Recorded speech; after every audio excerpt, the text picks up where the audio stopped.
Esta turbina es la máquina más grande instalada en el país.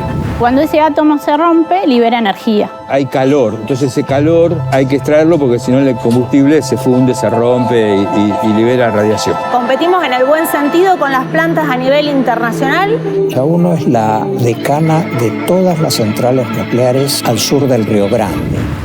No le puedo ofrecer dinero para que continúe. Claro, es un límite y tiene que salir del lugar. Tiene que salir del lugar. Siempre que vean una barrera como esta, tiene que haber un cambio de indumentaria mínimo como el que hicimos nosotros ahora. Lo que yo creo que nos ha dado la energía nuclear es la capacidad de desarrollar tecnología.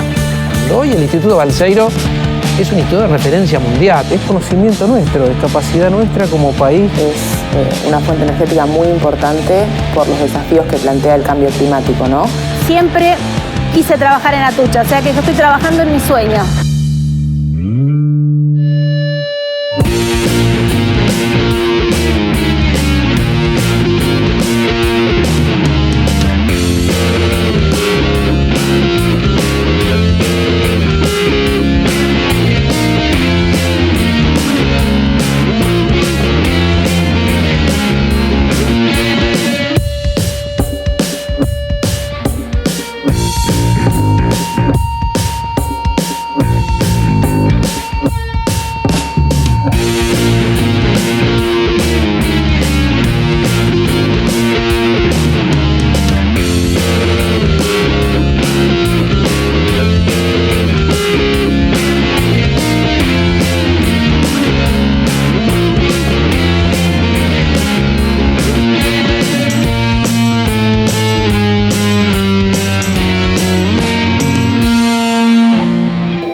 Cuando hablamos de energía nuclear puede que pensemos en peligro, pero en realidad conocemos muy poco de esta forma de energía.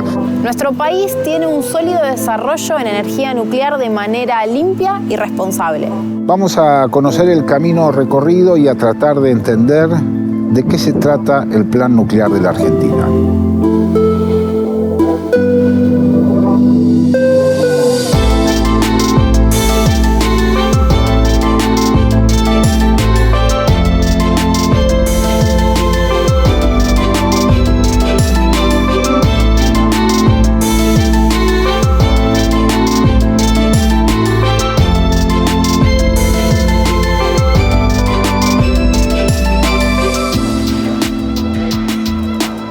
¿Qué definición podrías hacer de matriz energética?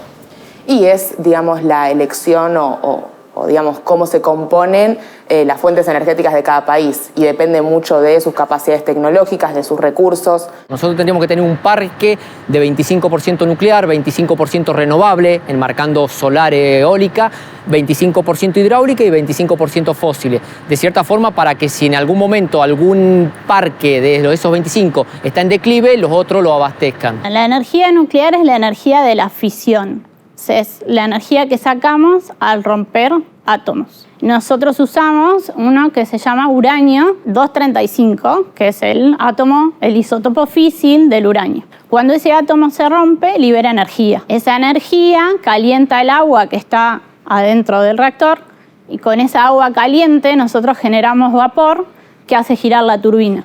El vapor lo usamos para mover la turbina, ¿está bien? Y la turbina a su vez está acoplada a un generador eléctrico que es el dínamo, famoso dínamo de las bicicletas de nuestros abuelos, que es el que permite generar energía eléctrica.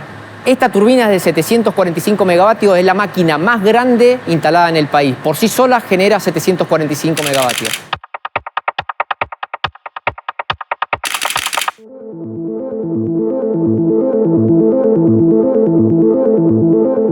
¿Qué es el combustible? El combustible originalmente está fresco, solo tiene uranio natural. El uranio natural tiene 99,3% de uranio 238 y 0,7 de uranio 235. El que sirve, digamos, para las fisiones es el uranio 235. ¿Por qué solamente el uranio produce en su ruptura nuclear el calor? No es tan solo el uranio, también hay otros componentes o elementos físiles, pero el uranio de cierta forma es el que es más fácil de fisionar.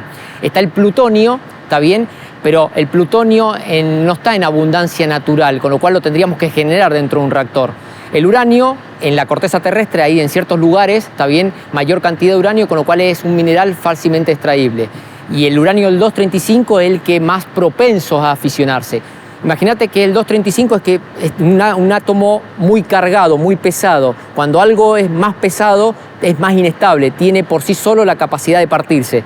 Aprovechamos esa virtud. Atucha 1 tiene lo que se llama uranio levemente enriquecido.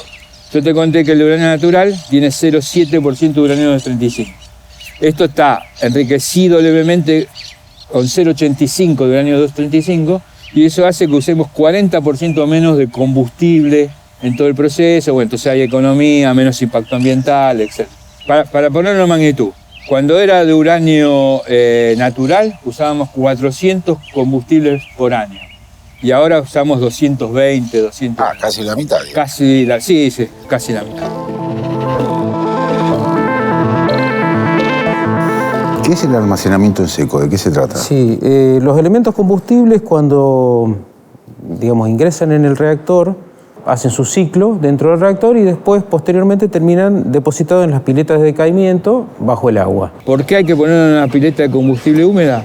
Porque siguen las reacciones nucleares y hay energía, hay calor. Entonces ese calor hay que extraerlo porque si no el combustible se funde, se rompe y libera radiación. No tiene sentido mantener los combustibles eternamente bajo el agua, porque mantener el agua de las piletas son sistemas activos que hay que mantenerlos en funcionamiento. Claro. Entonces, lo que se está haciendo en muchos lugares del mundo, inclusive en la central de embalse, es sacar los combustibles de la pileta y ponerlos en algún lugar en seco, porque ya la potencia de caimiento es baja, no tenemos que extraerle demasiado calor y lo que debemos asegurar es el blindaje.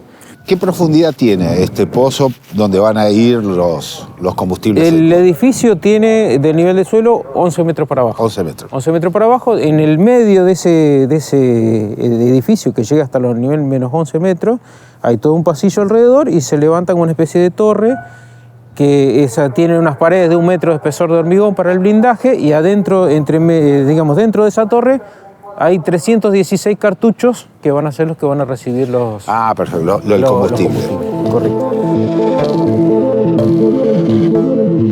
¿Cuánto produce en la matriz energética Atucha 1 y Atucha 2? Bueno, las tres centrales con embalse, Sí. Nosotros tenemos el 4% de la potencia y más o menos entre el 7 y el 8 de la energía, porque las centrales nucleares son de base. Nosotros somos una central de base. O sea, para alimentar el sistema eléctrico hay distintos tipos de centrales, ¿sí? O sea, vos consumís electricidad en tu casa, pero no es del mismo consumo durante todo el día. Por ejemplo, cuando vos no estás en tu casa, no tenés las luces prendidas, no tenés la tele prendida, no te estás bañando. Entonces, ese consumo de electricidad suele ser menor cuando no estás en tu casa o cuando estás durmiendo en tu casa. Entonces, vos tenés un consumo mínimo de energía eléctrica, esa es la energía de base. Nosotros somos el generador, está el transportista de alta tensión, después tenés el distribuidor como sería Edenor o Edesur. Ok, ¿y el transportista qué es lo que hace ahí? Transener hace maniobras con los interruptores para mandarle energía a un lugar del país o a otro. Ah, ok. Ok, encima se puede direccionar, digamos. Correcto. A donde esté necesitándose. Correcto, ¿no? correcto. Imagínate que la energía, todo lo que se va generando se va consumiendo. La energía no se puede acumular, no hay una batería que se pueda acumular. Con lo cual CAMESA, que es el ente nacional, que es el que regula el mercado eléctrico, ellos están viendo, proyectando el consumo día a día o hora a hora y van viendo qué máquinas van conectando al parque eléctrico. Es decir, bueno, las centrales nucleares son de base, funcionan permanente, es decir, energía a las 24 horas. Después están las centrales de pico, que cuando la gente llega a la casa, ya sea en invierno o en verano, conecta las calefacciones o los aire acondicionados, con lo cual entran centrales hidráulicas o térmicas para abastecer ese pico de consumo. La visión del potencial que prometía la energía nuclear hizo realidad en territorio argentino la primera central nuclear de Latinoamérica. Hoy, Argentina es uno de los 6 únicos países del mundo que producen radioisótopos y creó reactores de investigación para Egipto, Países Bajos, Australia, Brasil, Argelia y Perú. Para hablar del plan nuclear argentino hay que remitirse al año 1950. Imaginemos que hacía poco que había terminado la Segunda Guerra Mundial, en donde la energía nuclear se la consideraba como un factor bélico y destructivo. En el año 50, durante la presidencia de Juan Domingo Perón, se creó la Comisión Nacional de Energía Atómica, que tuvo como objetivo crear la central de Atucha 1, que empezó a construirse en 1968 y finalmente en 1974 se puso operativa y empezó en funcionamiento. El plan nuclear argentino continuó y en 1983 se construyó la central nuclear de Embalse en la provincia de Córdoba. Vos mencionaste en un momento los hitos importantes que hubo en la historia del desarrollo de tecnología nuclear en Argentina. ¿Cuáles son y cuál es la importancia de esos hitos? Trato de hacer una síntesis, ¿no? Pero bueno, primero, claramente la decisión de crear la Comisión Nacional de Energía Atómica en el año 1950. Esto tiene que ver con un escenario global de aparición en escena de la energía nuclear como una panacea energética, ¿no? Que iba a salvar a la humanidad. Bueno, no fue así, pero hizo sus aportes. La Argentina crea el Instituto Balseiro en 1955. Esto es un hito realmente notable, que una institución que decide avanzar con mucho riesgo, ¿no? En 1950, en una tecnología que solo dominan aquellos países que participaron de la Segunda Guerra Mundial. Hoy el Instituto Balseiro es un instituto de referencia mundial. Uno de los grandes físicos de las últimas 4 o 5 décadas es Juan Maldacena. Sale del Instituto Balseiro. Y apartándonos decididamente de los métodos que podríamos llamar ortodoxos, nos asomamos a la novedad de la energía nuclear. Estudios técnicos de reconocido nivel internacional desembocan en la realidad en marcha de la central nuclear de Atucha, cuya construcción avanza con ritmo intenso. Su producción de energía representará un sustancial aporte para una zona en la que la demanda se halla en constante incremento. En el año 65, 66 toma la decisión de hacer una central de uranio natural y agua pesada. Eso tiene sus connotaciones políticas, porque hubo muchas discusiones de qué tipo de centrales había que hacer. Y eso te permite cerrar todo el ciclo de combustible en la Argentina. No había nada acá, ¿no? Para que te des cuenta, inicialmente venían los alemanes, traían todo, hasta los combustibles, todo se traía de afuera. Pero la Argentina empezó justamente todo un desarrollo en la CONEA de la actividad de hacer el combustible, de empezar a operar. En un buque procedente de Holanda llegan al puerto cercano a la central, que recibe así su primer navío de ultramar, el recipiente de presión del reactor de potencia de 340 megavatios, el transformador de bloque y el estator del generador eléctrico. Atucha 1 es la decana de todas las centrales nucleares al sur del Río Grande, es decir, todas aquellas que no están en Estados Unidos ni Canadá. Y arrancó en 1974, hace ya 48 años. Esta central lleva un récord de funcionamiento impecable durante esos años. El 24 de junio va a cumplir 48 años. Una de las cosas más importantes que tenemos a futuro es lo que se llama la extensión de vida de Atucha 1. En general las centrales nucleares se están estudiando que hubo un años de diseño permitidos, etc. Pero viendo que uno podía analizar modificaciones y cambiar equipos que ya están más gastados, extenderlo 20 años más de operación. O sea que esta central va a funcionar como 70 años.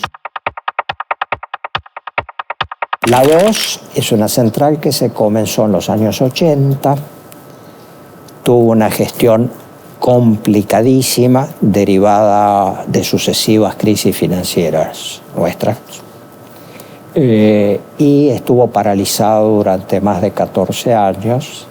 Ese proyecto se recomenzó en el 2005, acá en el predio al lado de Atucha 1.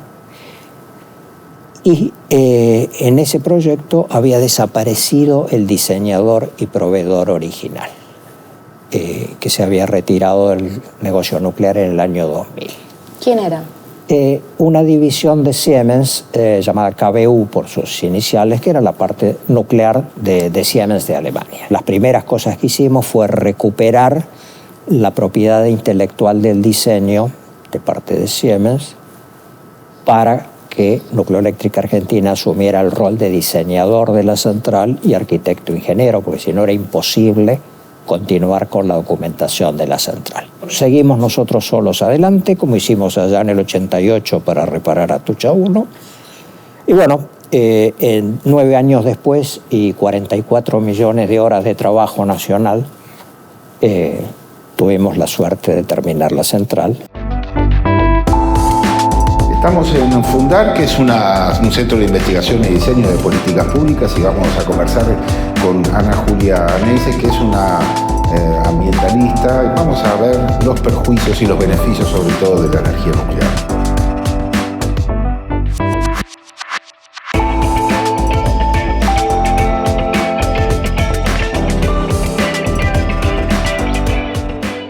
¿Qué pensás respecto de la energía nuclear? El nivel de contaminación que puede generar, que genera, ¿cuál es la opinión que tenés?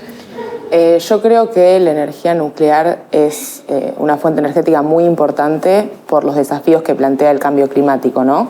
Sabemos que no hay ninguna fuente energética que sea intrínsecamente perfecta. Los combustibles fósiles generan emisiones de gases de efecto invernadero que contribuyen al cambio climático, pero también generan muertes y enfermedades por la contaminación del aire. Las energías renovables como la eólica o la solar, si bien uno podría pensar que son más amigables, también tienen sus defectos, ¿no? Porque requieren muchísimos minerales, porque ocupan bastante espacio. Entonces creo que en ese sentido la energía nuclear tiene muchas características muy positivas, como el hecho de que emite muy pocos gases de efecto invernadero en su ciclo de vida, o el hecho de que puede garantizar grandes cantidades de energía de manera estable, que, digamos, a diferencia de las energías renovables que son intermitentes, se puede complementar muy bien en ese sentido. Y creo que en ese sentido, bueno, es como una oportunidad grande que existe para la descarbonización que nos exigen los problemas ambientales como el cambio climático. ¿Estás pensando que hay algo así como una reivindicación de la utilización de energía nuclear? Yo creo que está habiendo una transformación en ese sentido. De hecho, bueno, son muy conocidas historias de referentes ambientales que cambiaron su opinión respecto a la energía nuclear, pero porque justamente las fuentes energéticas no se pueden pensar en abstracto, sino en un contexto, ¿no? Y creo que en el contexto de cambio climático son tan grandes los desafíos en términos de transición energética que las grandes agencias, la Agencia Internacional de Energía o mismo el panel intergubernamental de expertos sobre cambio climático, todos dicen que, bueno, la energía nuclear va a ser un componente necesario. Podría formar parte de esto que llamamos también transición energética, ¿no? 100%, de hecho tiene este rol importante de que, como no siempre hay sol y viento, justamente esta característica de las energías renovables de ser intermitentes, se necesitan otras fuentes energéticas que complementen, y en ese sentido la energía nuclear tiene gran potencialidad para cumplir este rol. No hay que pensarlo como una competencia de una energía contra otra, sino que en el mundo se habla de diversificar las matrices energéticas y encontrar, en función de las características de cada país, bueno, cuál es la mejor combinación posible para garantizar que todo el mundo tenga energía asequible. ¿Todavía persiste algo del orden del temor frente a la energía nuclear, teniendo en cuenta dos accidentes que marcaron mucho a la producción de energía nuclear, que son Chernóbil en la década del 80 y Fukushima más recientemente? Indudablemente sigue persistiendo un gran prejuicio hacia la energía nuclear. Pero bueno, es importante frente a esa idea contrastar con los datos, ¿no? Cuando vemos el nivel de muertes que generan los combustibles fósiles, aunque sea solo mirando por el tema de la contaminación del aire, digo, sin contabilizar todas las catástrofes que va a generar el cambio climático, vemos que en comparación la cantidad de muertes que generaron esos dos accidentes, que sin lugar a dudas fueron muy graves, es muchísimo menor. En el caso de la energía nuclear es muy grande y muy evidente el riesgo, ¿no? Pero pasa con todo, pasa con todas las tecnologías. Entonces creo que sigue siendo importante, bueno, generar instituciones que puedan controlar eso, y creo que hoy en día, por lo menos en países como Argentina, eso está más que garantizado y es un gran motivo para promoverlo. No hay ninguna fuente que esté exenta de desventajas. Hay que encontrar la manera de aprovechar, y además también cada país, en función de sus capacidades, de sus recursos naturales y de sus capacidades científico-tecnológicas, decir, bueno, qué sé yo, qué tecnología sé construir para hacer un aprovechamiento de estos recursos, encontrar cuál es el mix energético que mejor satisface sus necesidades.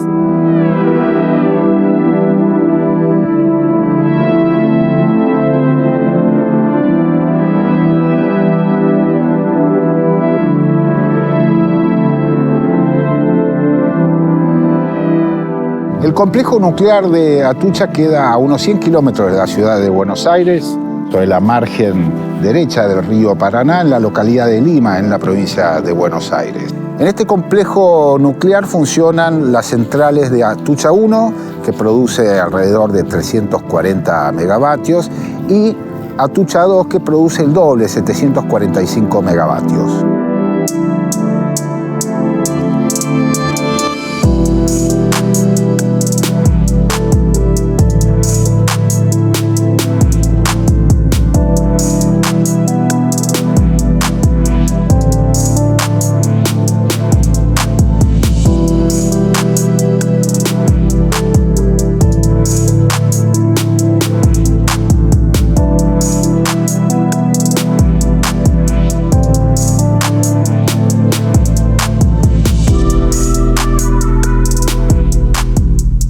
Hay como un supuesto dando vueltas que la energía nuclear es contaminante, puede producir grandes eventos catastróficos. ¿Qué nos puedes decir respecto de eso, Jorge? Nosotros para operar tenemos que tener una licencia de operación. Para obtener esa licencia de operación tenemos que demostrar al ente regulador principalmente que en muchas situaciones accidentales que están postuladas, y después vamos a ver que los operadores entrenan en un simulador frente a esas situaciones, estamos cubiertos. Esta es la estación donde los operadores de Atucha 2 practican la operación de la central. Cumple el mismo rol que el simulador de los aviones. Los pilotos entrenan no solo volando, sino en los simuladores donde se pueden simular situaciones de emergencia que en la vida real quizá no se den nunca en la vida del avión. Me da curiosidad saber cuáles son esas situaciones que se practican y que quizás en la vida real no ocurrirían. Y todo que una máquina compleja siempre tiene posibilidades de fallas, y las máquinas muy complejas tienen posibilidades de fallas muy complejas. Por ejemplo, una simulación que no se hace en la vida real, y a veces en la vida real pasa muy pocas veces, es un apagón eléctrico total en todo el país.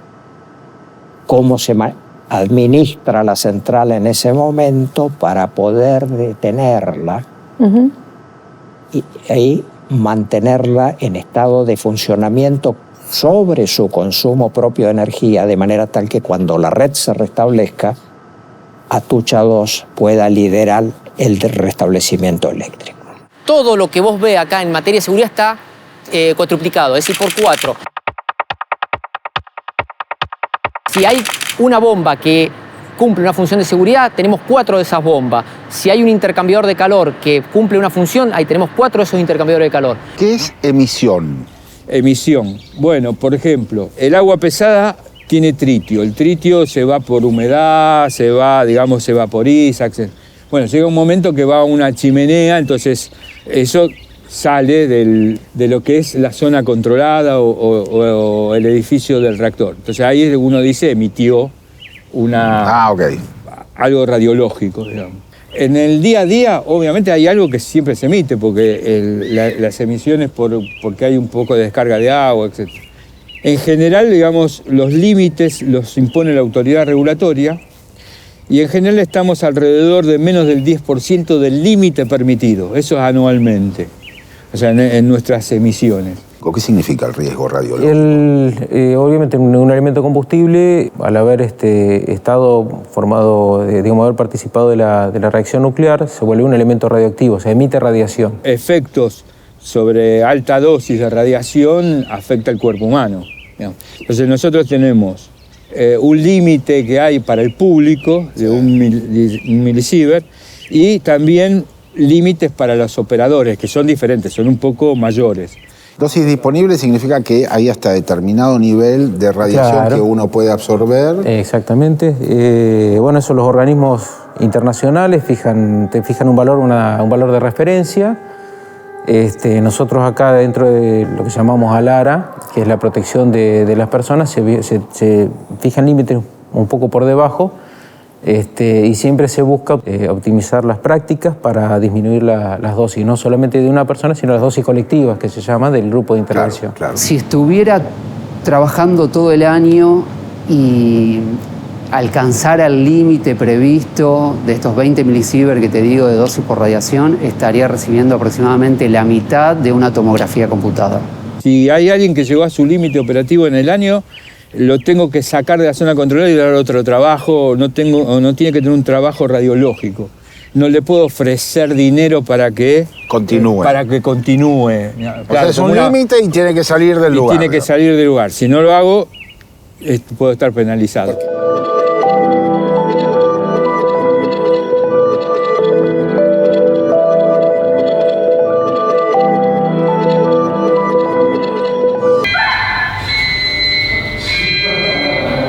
Prueba de alarma que se hace normalmente los días miércoles a las 10 de la mañana. ¿Ves? Ahí podemos escuchar la alarma, hace repiten las alarmas como para que uno esté acostumbrado. Si vos escuchas esas alarmas fuera de un miércoles, que no sea un miércoles a las 10 de la mañana, bueno, ahí preocupate. ¿Y qué son alarmas que muestran qué cosa, perdón? Distintas cosas. Tenés distintos tipos de alarmas. Una alarma de incendio, la más común. Se dispara un detector de incendio de alguno de los recintos, suena esta alarma, entonces la brigada de incendio va a ese recinto. Incendio por emergencia convencional. Esa es la alarma de incendio. Después tenés la alarma de fuga, por ejemplo, en algún recinto de la zona controlada, que hubo una fuga de radiación, una fuga de agua pesada o algo por el estilo. Entonces se avisa alarma de fuga, entonces vos tenés que retirarte de ese recinto donde vos escuchás la alarma. Alarma de evacuación es lo mismo, pero vos tenés que alejarte directamente, salir de la zona controlada. Y la alarma general es un caso que haya riesgo por ahí de una emisión controlada. O sea que todas esas alarmas que escuchamos son como un ensayo, digo. Es un ensayo. Es un ensayo para que ustedes recuerden cómo suena cada una de las alarmas. Sí. Inclusive cuando ingresa la gente a trabajar acá al sitio, se les hace el curso de inducción, donde se les explica qué es cada uno de los sonidos de las alarmas. Nuestros niveles de accidente de personal es ínfimo. Competimos en el buen sentido con las plantas a nivel internacional. Pasamos años que no hay accidentes y a veces los accidentes son mínimos y aún así nosotros los contamos, los analizamos y tratamos de solucionar. ¿Se pueden graficar esos accidentes mínimos como para que nos demos una idea de qué cosas pueden pasar? Son más que nada accidentes industriales, o sea, una persona que está amolando y sufre una cortadura, una persona que se tropieza y puede caer, pero nosotros no tenemos en ningún momento accidentes que tengan que ver con lo nuclear. Hay todo un mito o construcciones alrededor de la energía nuclear respecto a las series, a la televisión, a los cómics, en mi caso. Digo, una cree que va a tocar algo y va a quedar radioactiva. Dentro de lo que nosotros llamamos zona convencional, que es fuera de las dos esferas de Atucha 1 o Atucha 2, es una planta de producción como cualquier otra planta y no reviste ningún otro peligro que no sean los de seguridad industrial. Bien. Por eso usamos nada más que el casco, los anteojos de seguridad, protección auditiva cuando es necesario, zapatos de seguridad. Cuando entramos a zona controlada, que ustedes creo que entraron ayer, hay que cambiarse la vestimenta y tenemos algunos otros sistemas de seguridad para protegernos en el ambiente radiológico en el que nos encontramos. Bien.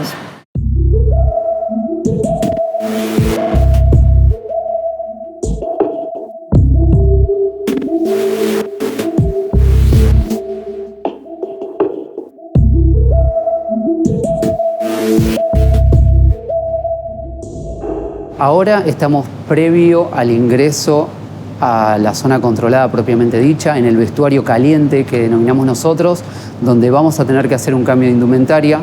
Por el tipo de recorrida que vamos a hacer nosotros, vamos a vestir un guardapolvo, ¿sí?, donde podamos ubicar nuestros dosímetros para hacer toda la recorrida.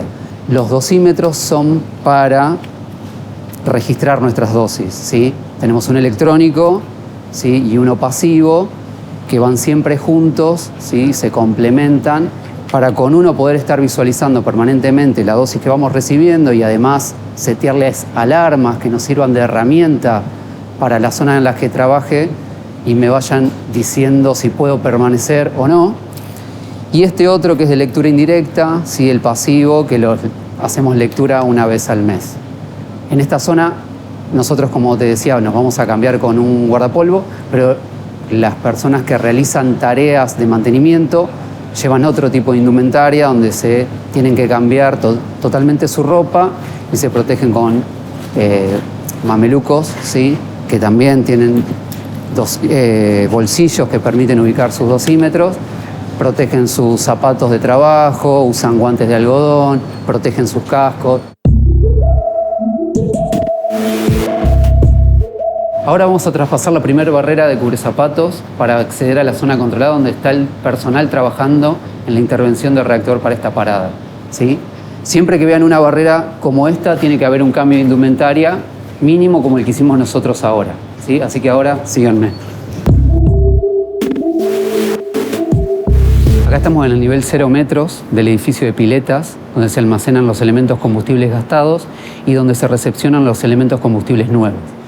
En este edificio hay un procedimiento de exclusión de materiales extraños, por eso van a ver esta línea pintada en el suelo, para minimizar los riesgos de caída de cualquier elemento que no debiera a las piletas, ¿sí? Esta primera pileta que ven acá es la pileta de maniobras, donde se introducen los elementos combustibles nuevos, ¿sí? Se arma la columna antes de ser enviada al reactor, y las otras piletas son las de almacenamiento, donde se van acopiando los elementos combustibles que van saliendo del reactor. Bien, ustedes desde acá arriba están viendo los elementos combustibles colgados desde las perchas de almacenamiento. Y más abajo se pueden ver cada una de las columnas, ¿sí?, con un leve azul de iluminación que es la radiación de los elementos combustibles que ya pasaron por el reactor. Bueno, y acá es donde se almacenan los elementos combustibles nuevos. Una vez recepcionados en los cajones que vimos anteriormente, son verticalizados, almacenados acá, inspeccionados uno por uno antes de ser introducidos a la pileta para después ser enviados al reactor. Ahora, el proceso de egreso no es menor la complejidad que reviste. Vamos a pasar por 3 cadenas de medición, ¿sí?, donde nos vamos a medir inicialmente así, de amarillo como estamos, y después en 2 instancias más donde nos vamos a medir con nuestra ropa de calle, con el objetivo de asegurarnos de que nos vamos libres de contaminación y que nuestra visita fue exitosa y no nos llevamos nada fuera de la zona controlada que no debamos. Bueno, una vez fuera de la zona radiológicamente controlada, tengo que hacer el egreso del sistema dosimétrico, ¿sí?, para descargar la dosis que fue cargada en el dosímetro electrónico. Y ahora sí, ya estamos afuera.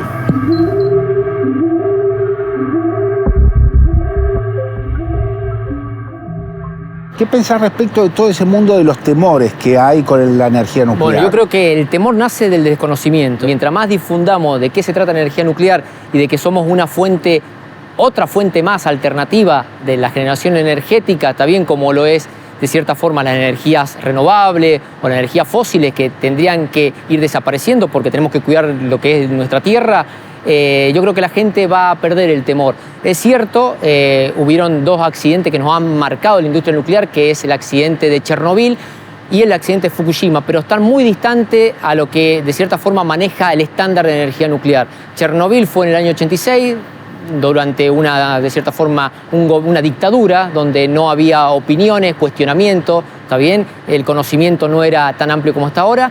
Y Fukushima es, de cierta forma, un tema de diseño potenciado por un fenómeno natural. Claro, un tremendo tsunami. La industria nuclear lleva algo más de 20.000 años reactor ya, acumulados entre todos los reactores del mundo, de operación. En esos 20.000 años reactor ha habido 3 accidentes serios. Aún comparado con la aeronáutica, que tiene pocos, pero tenemos menos por hora de funcionamiento que los aviones que están volando hoy. Así que hay que estar preparado. No se puede mentir a la gente diciendo nunca va a haber un incidente. Estamos preparados para enfrentarlo.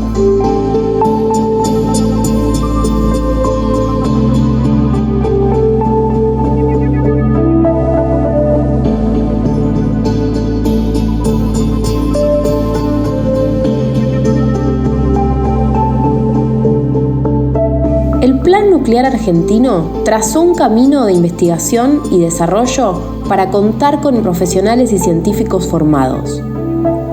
Fue necesario crear laboratorios, potenciar la metalurgia nuclear y la minería de uranio en el país. La Comisión Nacional de Energía Atómica creó el laboratorio nuclear en la Universidad Nacional de Tucumán y el Centro Atómico Bariloche. El trabajo científico y técnico desarrollado es el capital actual que garantiza el desarrollo estratégico del país.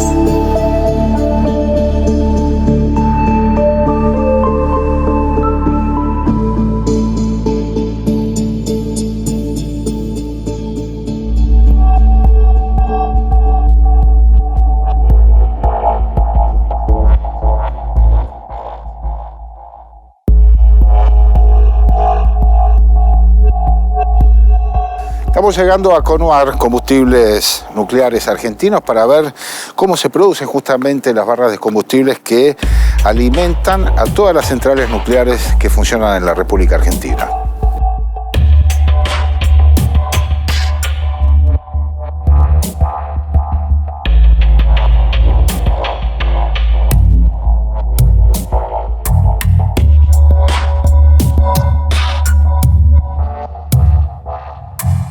¿Qué es el combustible nuclear? El combustible nuclear es el combustible que permite la generación de energía en las centrales nucleares y está compuesto esencialmente por 2 componentes principales, el uranio y el zircaloy en la forma de tubo. Me estabas contando de las varillas, yo le digo varilla, ¿cómo se llama? Perfecto, nosotros en nuestra jerga las llamamos vainas cuando están vacías y barras combustibles cuando ya están cargadas con uranio. Acá en Conuar lo que hacemos es soldar distintos componentes, como por ejemplo los patines y los tapones. Una vez que está lista esa vaina, le cargamos las barras, las pastillas de uranio que van dentro de las vainas. Y un último paso es la inyección de helio que le da una presión interna. ¿El uranio es una cosa que se extrae en la naturaleza? ¿De qué manera? Se extrae en polvo y se procesa. Acá en la Argentina tenemos una fábrica donde procesa el uranio y es el que es nuestro proveedor del polvo. Nosotros recibimos el uranio en forma de polvo de dióxido de uranio y es ahí donde empezamos nuestro proceso. Y ahí se vuelve pastilla. El proceso es un proceso de prensado donde se genera esa pastilla que la llamamos pellet y después le agregamos un proceso de sinterizado donde la pastilla se reduce en volumen y aumenta en densidad.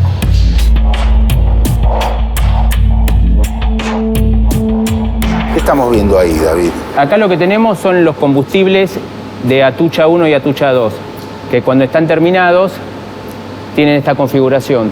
En este caso son combustibles de más de 6 metros, que tienen aproximadamente entre 159 kilos en el caso de Atucha 1 y 190 kilos en el caso de Atucha 2 de uranio, y se preparan de esta manera para despachar a la central. ¿Cuánto cuesta en tiempo y en dinero hacer una barra de eso? Para tener una idea. En tiempo nosotros estamos procesando un combustible de Atucha 1 por día, 2 de Atucha 2 y 25 combustibles de embalse. Desde que entra la materia prima hasta que sale el combustible puede haber unos 2-3 meses porque tenemos algunos stock intermedios que vamos preparando para después poder ir fabricando. Pero la salida de material es esa. En general, el uranio como materia prima es mucho más redituable que los combustibles fósiles por la cantidad de energía que vos podés obtener de él. ¿De dónde se trae? Actualmente el uranio lo estamos importando. Se importa de Kazajstán, Canadá y se procesa en la planta de Dioxitec en Córdoba. ¿Y se importa como polvo o como piedra? No, ya procesado como piedra, digamos como polvo. Como polvo.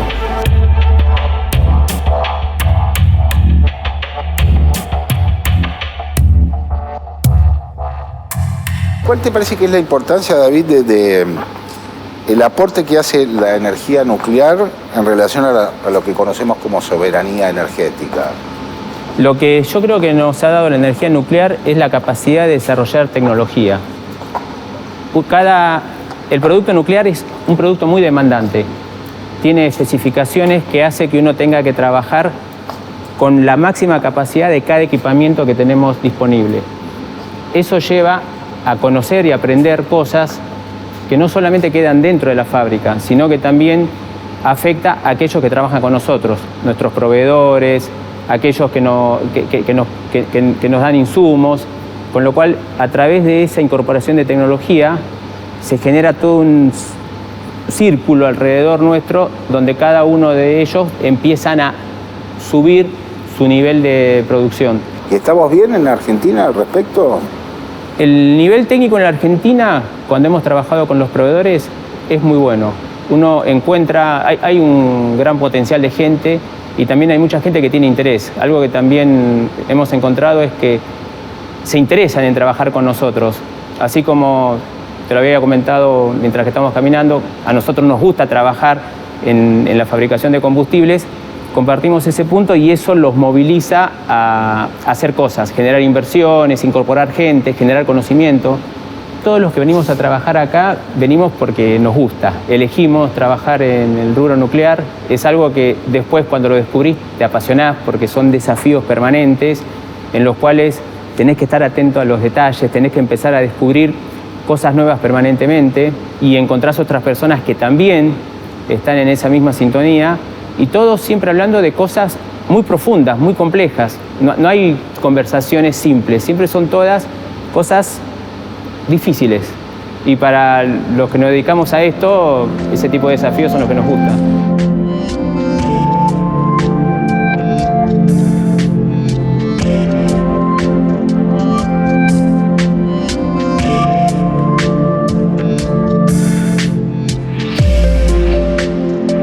A partir del 16 de junio, el físico Carlos Go, quien fue vicedirector del Instituto Balseiro y gerente del área Energía Nuclear de la Comisión Nacional de Energía Atómica, integra el directorio de la American Nuclear Society. El científico, junto a una colega de Brasil, representan a las naciones de América Latina en el organismo nuclear. Su nombramiento es un ejemplo de la calidad científica del país. Pero son muchas las historias de profesionales con gran compromiso que investigan, enseñan y trabajan en proyectos nacionales. ¿Vivís acá en Lima? ¿Estás casado? Te vi que estás Correcto, casado. estoy casado, tengo 2 nenas, una nena de 6 años, está bien, y hace poquito me nació la segunda nena que tiene 2 meses. Así que bueno, son también parte de esto, porque yo digo que esto es parte de mi casa.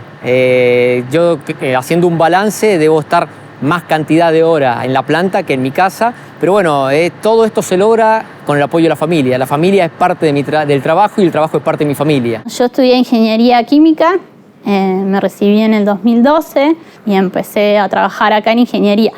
Esta central todavía no estaba funcionando, estaba puesta en marcha y yo estuve en la puesta en marcha con ingeniería con pruebas repetitivas. Todos los que estamos en esta industria queremos que siga creciendo y que sigan construyendo centrales nucleares. Para nosotros también es progreso. Saber que todo lo que aprendemos se va a transmitir a una generación nueva que va a operar otra central nuclear. En estas instancias estamos 10, 12 horas todos los días acá adentro trabajando para volver a poner en marcha la central finalizada la parada programada de mantenimiento. Así que sí, son muchas horas, dedicación, pero uno lo hace con ese amor cuando a uno le gusta lo que hace. ¿Qué es lo que más te interesa de tu trabajo? Yo creo que es un tema más que trabajo, sería una vocación.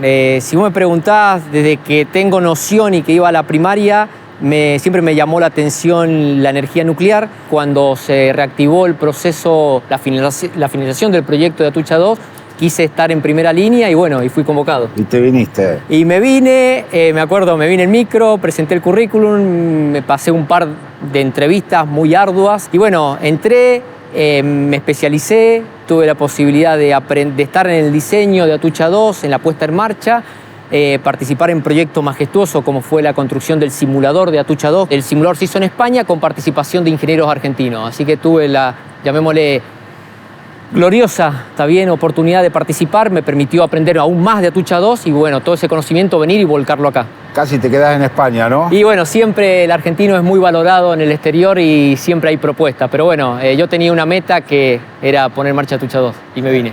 Es conocimiento nuestro, es capacidad nuestra como país, digamos, tener esta capacidad de poder desarrollar una instalación nuclear, de poder desarrollarlo, de poder licenciarlo, de poder operarlo. Tener esa posibilidad, la verdad que es algo muy estimulante. Y como te decía, de sentir ese orgullo de decir, bueno, nosotros tenemos esa capacidad.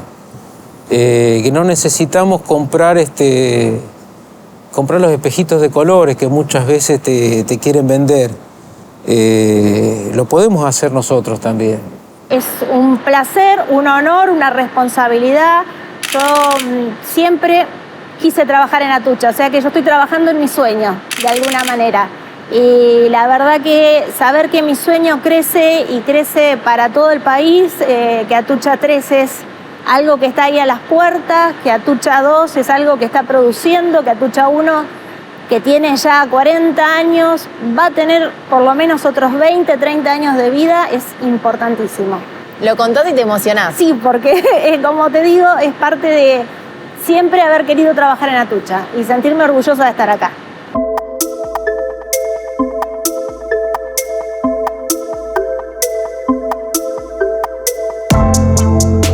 A pesar de la emergencia climática que vive el planeta, la energía nuclear es una forma segura para generar energía limpia y casi ilimitada. Con un largo recorrido hecho, la Argentina es una de las pocas naciones con historia y conocimiento sobre energía nuclear. Toda esa experiencia y capacidad nos pone regional y mundialmente de cara a un futuro que seguimos construyendo.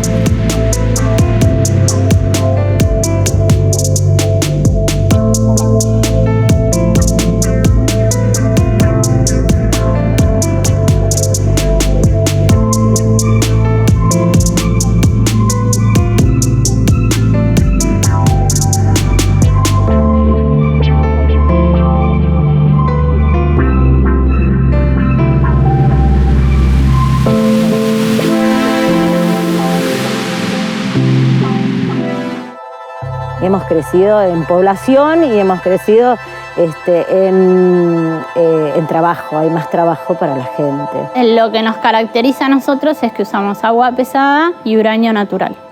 La mayoría del resto del mundo usa agua común, no pesada, y uranio enriquecido. En realidad, esta delegación norteamericana vino a participar de un foro bilateral Argentina-Estados Unidos que sostenemos desde el año 2003. Estados Unidos no simpatiza con el programa nuclear argentino desde que empezó, desde los años 60. Nosotros acá producimos energía eléctrica y todo a partir de la energía nuclear. Nosotros generamos calor en el reactor a partir de la fisión de los átomos de uranio, es decir, al partirse un átomo se genera calor. Hoy no hay reactores pequeños modulares en el mundo. Esto significa que la Argentina está picando en punta con algunos otros países, Corea, Estados Unidos, China, pensando en el cambio climático, la energía nuclear se revaloriza como energía limpia. Es la primera incursión de la Argentina en el campo del uranio enriquecido y el agua liviana como ciclo de combustibles para el reactor. Desde que la creación de la central hasta ahora, el pueblo ha crecido mucho. La población era de 15.000 habitantes, ahora es más o menos de 33.000 habitantes, ha crecido un montón. Las familias que se instalan es porque hay más trabajo acá que en otro lugar. Realmente se vio un nivel de injerencia, de discurso explícito en contra de China. Vinieron a decir que la Argentina no tenía que comprar el reactor chino. Atucha enfrenta un desafío grande, un desafío importante en lo tecnológico y yo creo que en lo económico. Cuenta con la voluntad de mucha gente que quiere sacar adelante este proyecto.